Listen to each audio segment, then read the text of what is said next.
Hey, gorgeous. How are you today?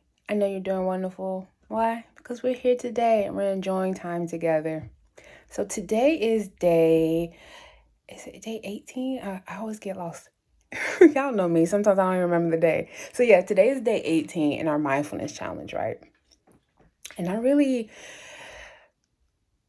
this one, it's not hard. It wasn't hard. It took you kind of back to the first day of just learning to being present when you're with others, but it kind of gave you another spin on it and some challenges to do within the day to remind yourself to be present. Um, if you have a child and they come home, do you greet them as soon as they come in with a big smile and you're just so solely focused on them and their story and hearing how their day was? Are you asking engaging questions? Or are you just kind of like, hey, get in the car, let's go? Or hey, put your book bag up, do da da da. Are you even acknowledging their presence and how their day was? Significant others the same way. When you're meeting a coworker, if it's a new coworker, are you asking their name? Are you engaging with them? Or are you having them kind of sit on the sidelines while you have a conversation with someone else?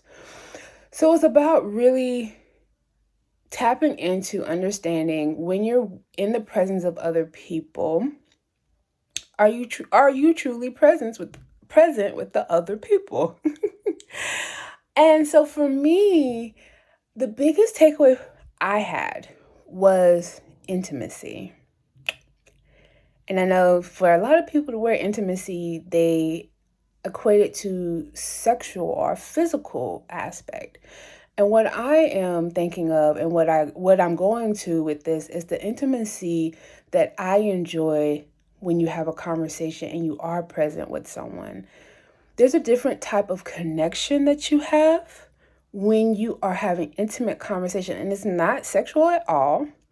It is when you are looking the person in the eye, when you're smiling, when you're engaging. You can understand that when they smile, I'm so intimate in the space with you that I'm sharing with you that it almost feels as if we're in our own world in this moment. And if you're smiling, I'm looking you in your eyes so I can see if that smile connects with your eyes. It's almost as if we're talking to each other's soul, right? But what I'm getting to is if the person smiles with their mouth but their eyes are sad, I know that they have a mask on. But you don't notice that if you're not truly present and having those really intimate moments with someone.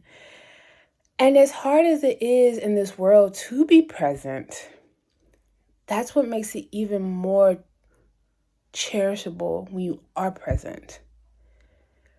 And so I was thinking about all the times that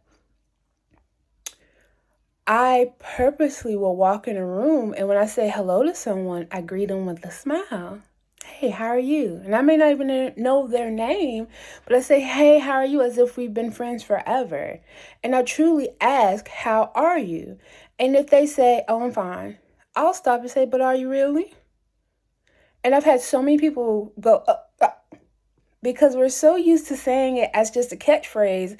Hey, how you doing? I'm fine, I'm good. And you move on. You didn't care. It was just a passing thing that happened. So there's no silence in the room. But I've learned to, when I ask people, how are you doing? I pause. And if they give me a canned answer because I'm being present and intimate with them, I'm like, but are you truly? That doesn't sound okay. And if they're not able in that moment to talk about it, or I don't have capacity, then I allow that, to navigate the way it needs to. But also, I take a note in my mind that maybe later on, if they're not still their selves, kind of bring it up in another way. Check on them. Hey, are you doing okay today? I know the other day you seemed a little off. I'm just checking on you. And that also lets people know they're being seen and they're being heard.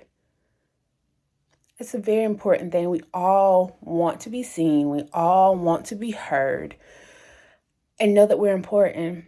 I even do it with children. I have adult conversations, well, age appropriate, with children.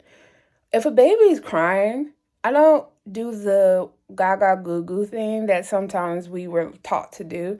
I say, sweetheart, what's wrong? And obviously, they're not going to have a vocabulary to speak back. But I ask, what's wrong? Are you hungry? Pause. Listen to the cry. Do you need to be picked up? Pause. Listen to the cry. And sometimes it's almost as if you can hear the cry change, or they pause like, wait, do you understand me? Do you get what I'm crying? You hear my language? And I do it as it doesn't matter the age.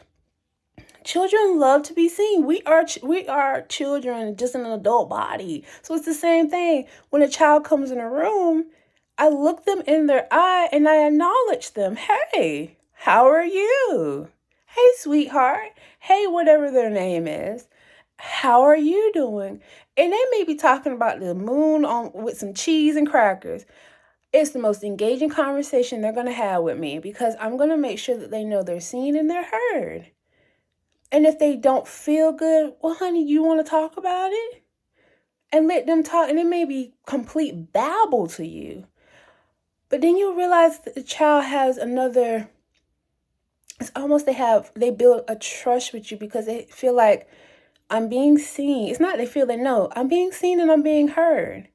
And even if I don't completely understand what's happening, I'm listening to them. That's the intimacy thing I'm talking about.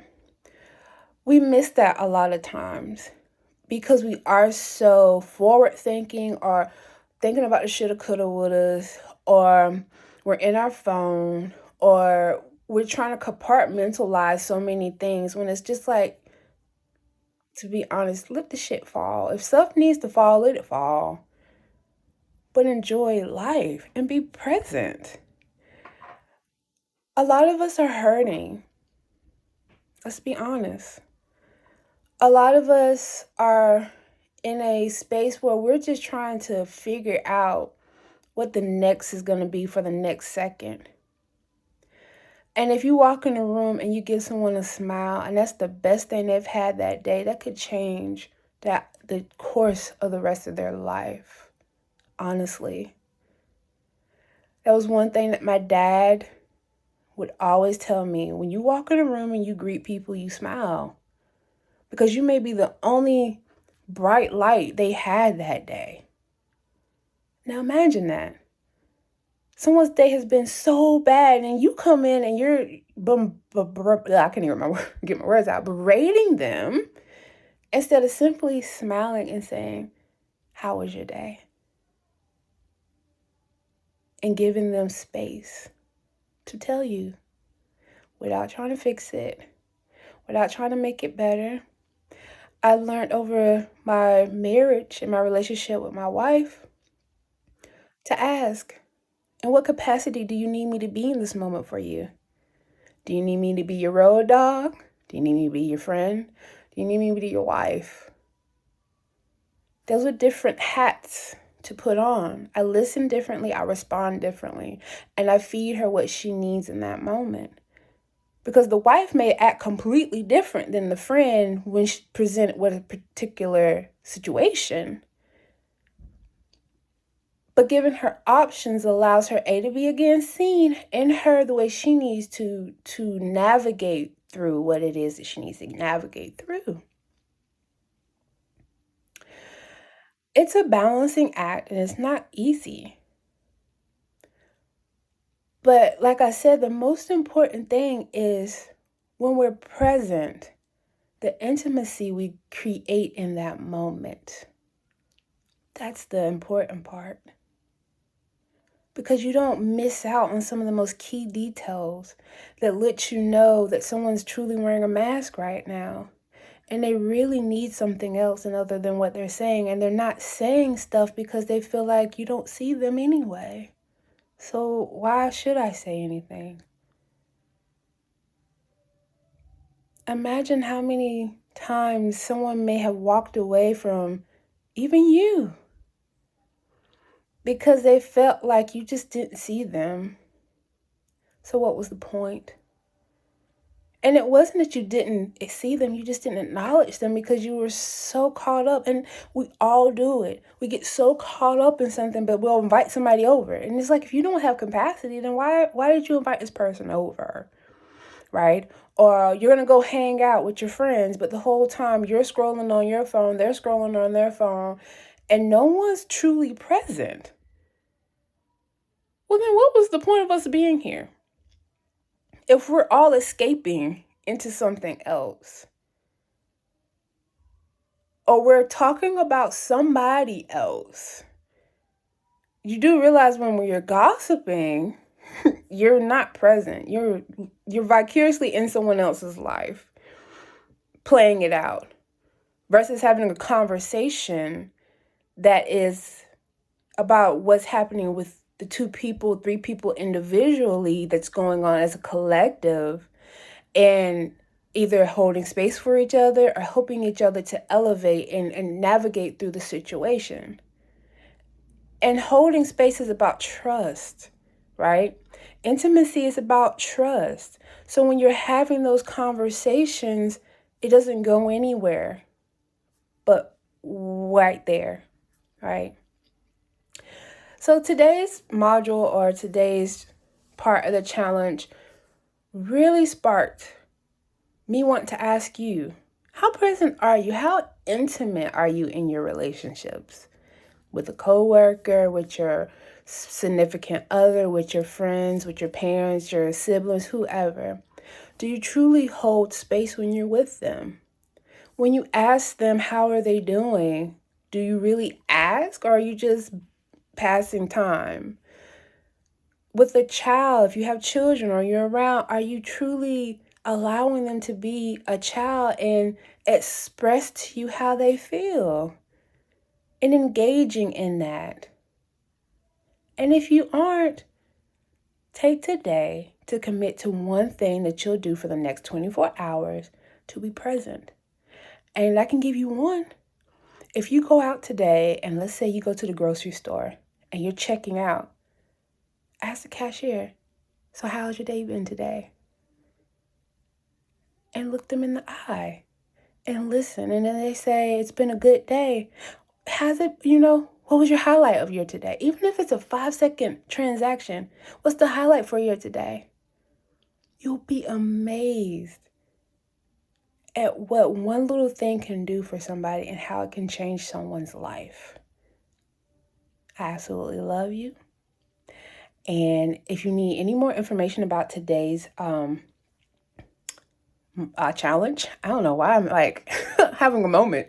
If you need any more information about today's challenge, as you always know, you can private message me and we can go over some more of the different challenges that she gives in the module, of things you can do to help yourself be more present and with others, and being mindful and holding space, and go into more detail because we could go on forever in this video, but I wanted to keep it short and kind of give you something that I felt like the most important part was that stuck out to me.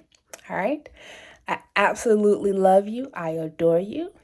And I look forward to talking to you soon. Bye-bye.